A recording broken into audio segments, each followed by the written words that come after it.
Hi everyone, welcome back to another video from Apps Academy. Today in this episode we will be learning how to add text on Picsart. If you want to add a text on Picsart, launch open the Picsart app on your device and make sure that you're logged in.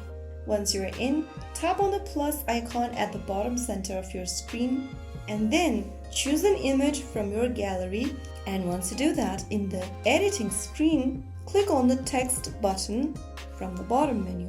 Enter your text in the text box and you can also add emojis, and once done, tap the tick mark at the top right. Now you will see the text in the screen. You can drag the text, increase or decrease the text size by zooming in and out on the text layer, placing it on a desired area, and then you can also further edit your text by choosing the color and other options from the menu at the bottom. You can adjust the size, color, strokes, opacity of the text. You can also bend the text, change the font size, and so on. After adding the text and placing it in a desired area, click the tick mark at the top right.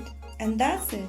You have now added a text layer in your project using Picsart. If you found the video helpful, don't forget to like, share, and subscribe to the channel. I will see you in the next video. Thanks for watching.